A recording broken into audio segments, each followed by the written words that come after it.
ọma dị n'ọmụ mma onye mee nke ọma ebulie ya elu si ejide nke oji na-aga n'iru biko ka anyị gbakọ kịta wee kelee Eze-Ana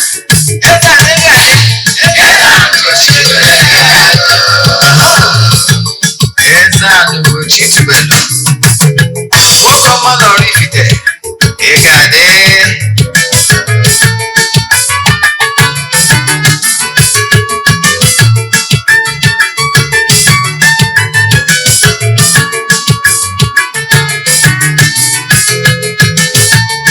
ọdịnala bụ eziokwu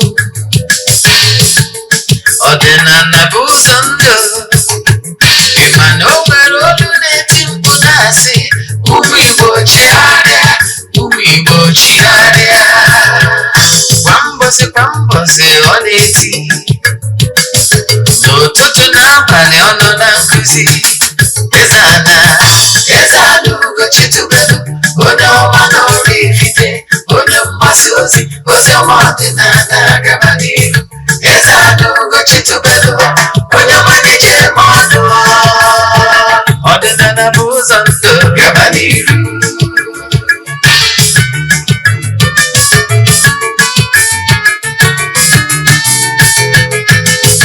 Eze-Ana ugochitubelu onye ọma na oraifite onye mgbasa ozi ọma ọdịnala gaba n'ihu Eze-Ana ugochitubelu onye ọma na-eje eme ọnụ ọdịnala bụ ụzọ ndụ gaba n'ihu Eze-Ana ga-adị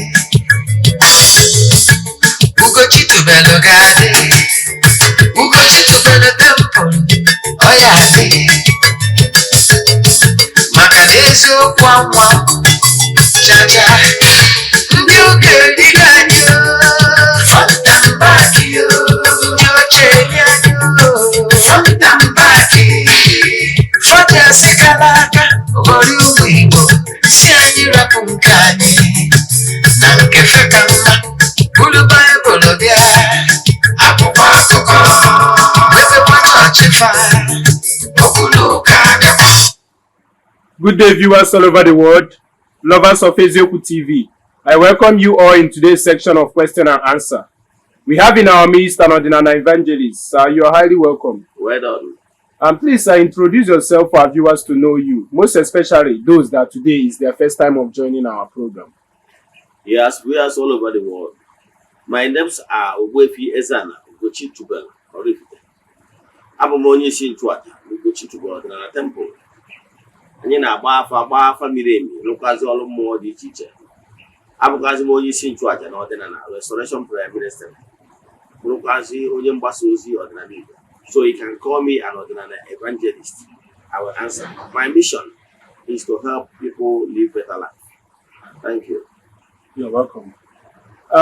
Before we proceed with today's question and answer, is there anything else you wish to say to our viewers? Yes, viewers, our monthly ritual. Going February can I get you? If I want to get you, Makana to a whole month. I was in a distance barrier. I nwere ike iso na aja ebe ọ bụla ị nọ na nsọtụ ụwa dum maka na ebe ọ bụla anyanwụ ruru n'ebe a ka ike Chukwu ebe ọ bụla ikuku ruru n'ebe a ka ike Chukwu a wee kwuo na aja bụ aja mbụ n'elu aja esigoro na ya bụrụ imirikite ndị mmadụ elu mana ya anaghị show testimony ma ọ bụ ihu ọrụ na social media. You know why?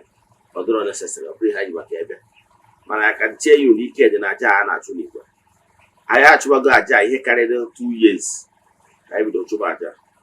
And don't worry, the next year, since I'm a little we do that. Yes, somewhere in the book go 2024 as a whole. Had a show na hear me 1 month. No, she also to go in the temple, just to go for missing the leaders with an Ajabat before the program. Here I name on was in Chicotia. I need dinner, Namidi to Aja, Besaraka. Bogotazian in one. Bezier, Mesaraka. Botare no ana aje na ebe ntu aja bu ebu emesaraka je na entities of was na temple so aja dị iche iche n'isi mmadụ dum ndị sonye na ya bụ aja ọnya bụ ihe ị amata anyị na-eme na temple ihe na-achịkọwalụ gị bụ na-esigo na aja bụ n'imirikite ndị mmadụ elu n'ụzọ pụrụ iche echi iso na aja ihe ị ga-eme we forward or ya 3 prayer request. Chat am the WhatsApp number 0813-8243-871 0813-8243-871 more than 0805-7837-672 0805-7837-672. I won't send the chat am the WhatsApp. Onwa ajụjụ ọmụ dị nwa ihe ajụwazi. Ọ bụrụkwazị na watch ya ise n'eziokwu TV.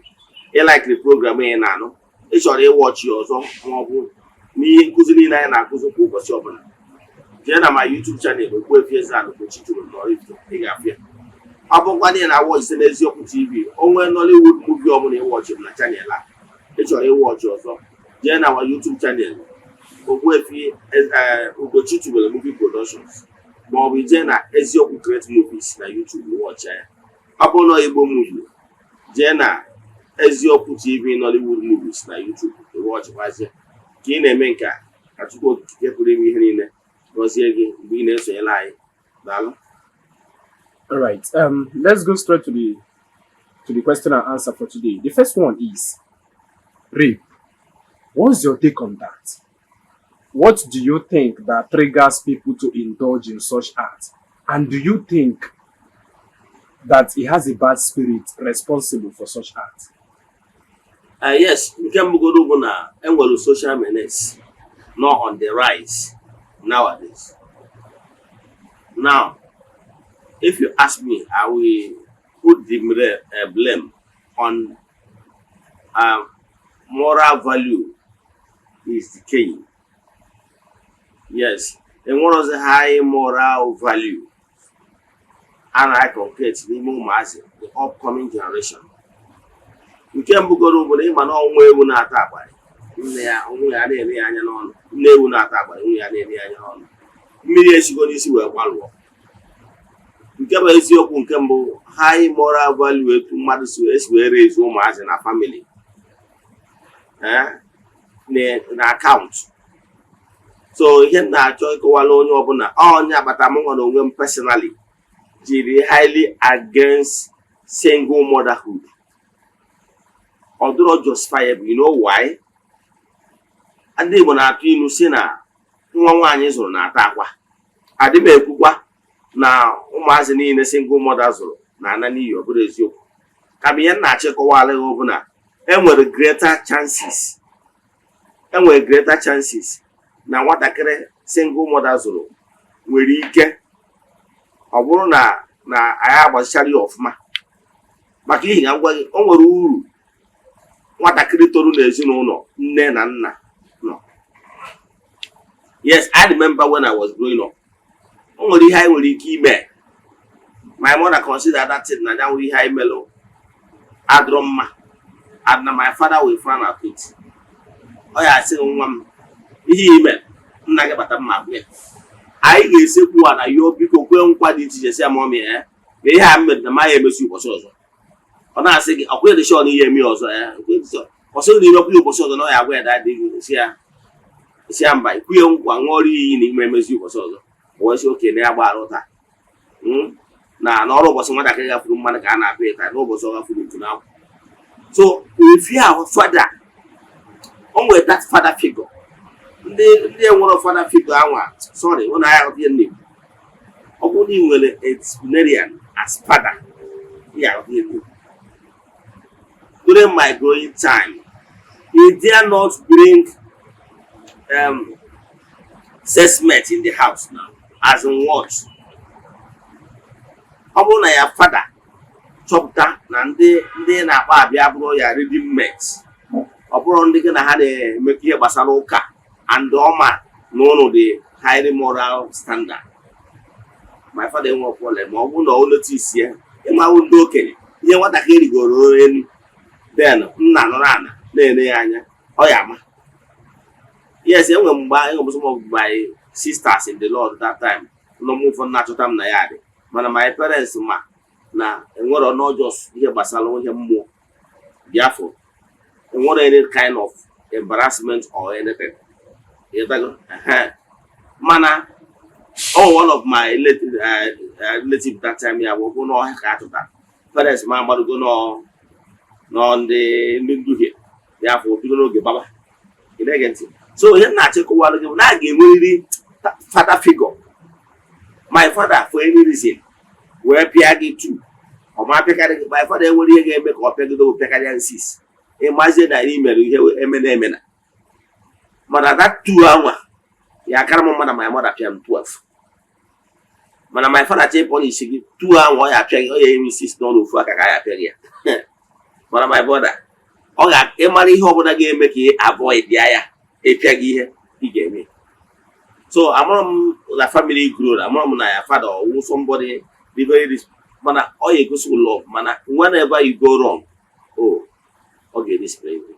So o nwere ụfọdụ grow ịma na kịta single mother juru everywhere and I can tell you o nwere some ladies kana ka for able single mother. O nwere onye mụ na ya na-akpa nkata ya sịrị ọ sị m na ya nwere ihe ji gbakwa ọkụ ihe a na-ekwu ka ya dị establish ya nwụọrọ onwe ya ofu nwa ma ọnwa na-abụ ndị ya enye nka onye ya azụ mgbanwe inye muzie ụdị anwa o nwere ike na asị na ọsị ngụ mọda ka ị nwere ụmụ nwoke ndị enyi gị ga na-achọta gị, ndị na-enyere gị aka akwụ ụgwọ akwụkwọ, ndị na-enyere gị aka akwụ ụgwọ ụlọ, ndị ewu na-atọ agba ya na-eri anya n'ọnụ.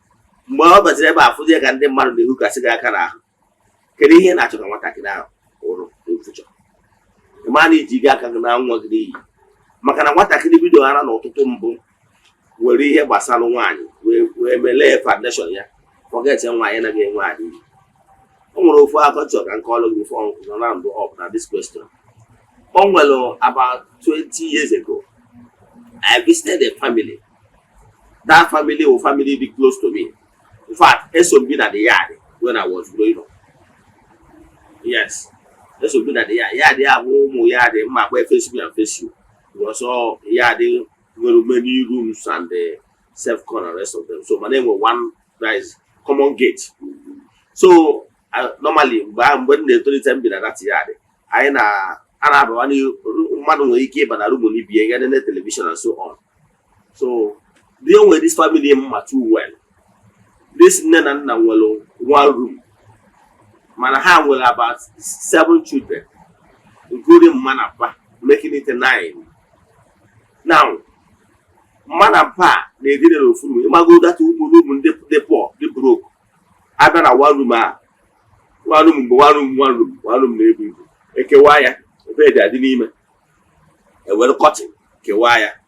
There are no mice and they didn't see na. But all mice get out okay, John. So when I did a woman and I had in it, I was there, but actually always known. I am man of whom I have been not behind. You never can say to what I can ask in any. So I don't go visit this family visits. And one of my idea they had them. So the family out, so no, I was dozing off on noche. However, at that family and there, no one had a small girl of 3 years. A small girl of about 3 years. Mago, Yaranka, I want to tell you that family in Nagway. They have 5 years. Yeah, 5 years. Oh, that's the only one that girl and then a border and a whole am normally to ask about it and I do each other. We're for bank 1 in 3 years in Alahola. You can work at 5 years, yeah, we're dead in the name. No more than I even know this year a boy from Camman. Boy, I have a second name. Obama could name. Second name, Obama could name. Where do I say? I told me here, where do I am? I don't know. Could there be some of the name? I said, no, I can't mommy had that idea. Nah, the manner who got a good mom. So, Bow could have forced my cap with you at here. The career for my company with you, Marona Candan. My prayer book can then know that Chineke may better. Can then know that to go game of 2 Maze. Rubago Marubagori here. Kachina can you go to Haga even a 1 room. I will 1 room, even a family 1 room where's home okay. Mother will boy see back to sender. So we hear now, we hear they make a moral value Maze, deliver it down. So then I check out. If you want to game, make a watakera. Video Bataba Lopi. Ochebi and teacher. Magana here, raping Aburo Yocher 1 day. You put Abona that thought that you go easy to then send now or you go overwhelmed with that thought. When they can control your So we do the other. So you have that moral value, moral upbringing of that particular child has question mark. So when you get blame, partially the parents, partially the society. So because of ụfọdụ na-watch pornography. Na-watch pornography. O some youth ya at phone ha aka. Ihe ị ga-afụ ebe anyị ga na-agba n'aka na-agba n'ụkwụ. So all those things. So ihe na-ekwu na parents ga na-eneru anya na the life ụmụ ha na-ebi mgbe ha na-etolite teenagers. Above all, do you know the life why throw ihe na-akpọ ụjọ yọbachie? Ibido ha na ya early stage of life. Even the one. Okay, because that early age of life, you need to conserve all the power, all the energy you need to build your future. Manobo and you do that early, you make a foundation, you go on key man. Then if I hear one, then I go leave. Because one, the vibration that life when you are in concrete, I distort the youthful vibrations. And okay, you go on from that upbringing will come. Before you know it, on the show they have thoughtful all this thing.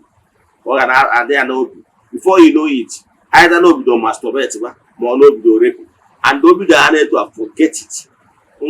Is a gonya, the case no. So yet na check wabuna. Here basaru rape, bo a habit model form over time. Then of all they believe they were more behind it. All your parent who's in the very all more behind it, Bona, obligate habit.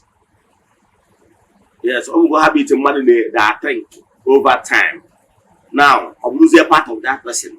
You can open a zone now, the one of back for their asses in them were more behind it. But I'm more than behind it to go million for over time, habit to build your own way. Where's way to the extent that no all the things is like that. Nke we joke na nguba either for mother who look at a crime go along of maka na enwere mutual concession at all. So one of those were justifiable whether money na adapo or a matured person money na adapo or a minor a crime all you know when they go support. Yes, all sin against free will. Thank you so much for that eye-opening answer. The second question is hot temper. What's your take on that? Do you think it's a bad habit to be hot-tempered? Yeah, thank you. I ndị banya na-akpụ ya na mmadụ na-ewe iwe ọkụ. Nke bụ eziokwu bụ na iwe ọkụ emebigo ọtụtụ ihe. O nwere ọtụtụ ndị mmadụ ọnọdụ ha nọ taa bụ because na ha na-ewe iwe ọkụ. Ndị mmadụ nwere ike iji maka iwe ọkụ wee chụọ ụlọ ọkụ. And ọ bụrụ na mmadụ agara akọntrol iwu ya ihe ọ pụtara na onye a bụrụ onye dị ukwuu wisdom. Onye ndị Igbo na-asị na mmadụ nwere akọ nwee uche.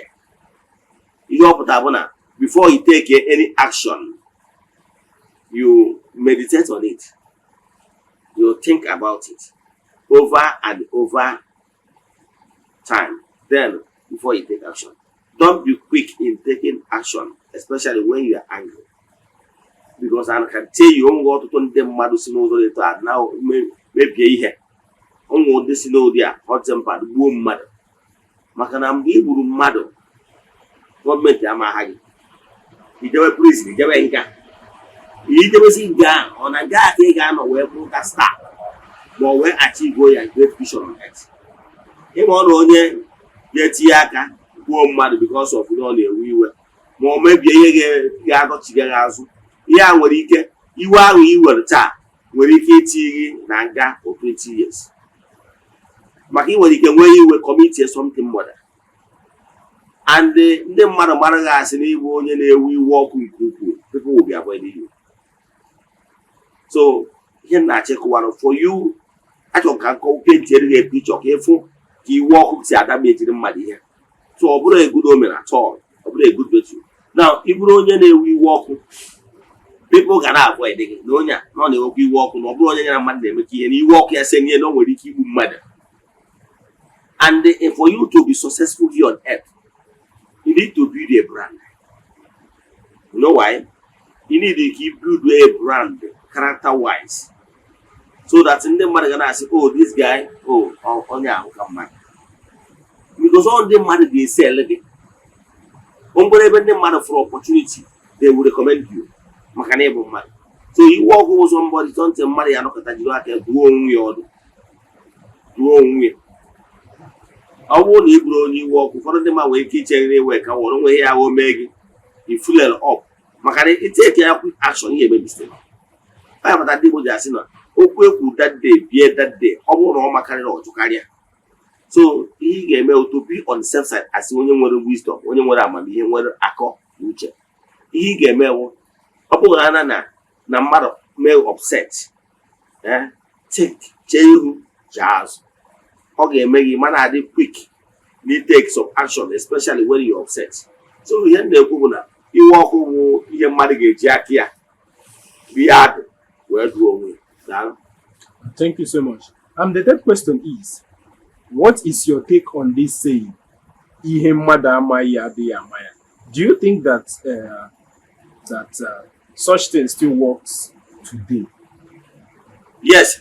Ihe dị okwu na ihe mmadụ adịghị ama ya bụ Eze-Ana an adage or idiom. What I can tell you that ihe mmadụ amaghị adịghị ama ya simple means that what you does not deserve will never come to you. And I can tell you, in law of nature, this law of karma,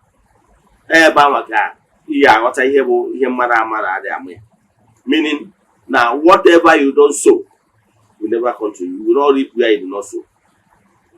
So here are a philosophical statements, philosophical words of wisdom. Meaning that whatever you does not deserve will never come to you. Oh yeah, that's me.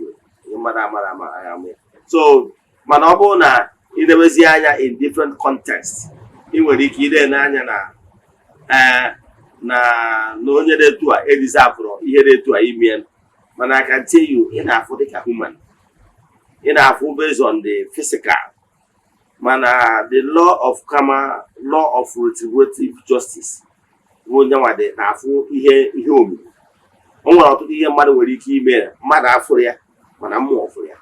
so that law of retributive justice ensure of giving you back what you gave to creation. Lord, because Galatians 6 will say, God can never be mocked. Whatever you sow, so all this law of retributive justice that ensure agwara m ọnụ na Chineke kechala ụwa wee nọrọ na paradise ya wee tinye ụwa na autopilot. Chukwu wee hazie ndị anjelu nke Chukwu ya, ndị anjelu ya niile na-ejeri ya ozi si ha nye ha mandate ụlọ ọbụla na onye kụrụ must return back to him. So ihe niile awụ natural mandate enyegoro enye na program gị ya na whether you accept or not. All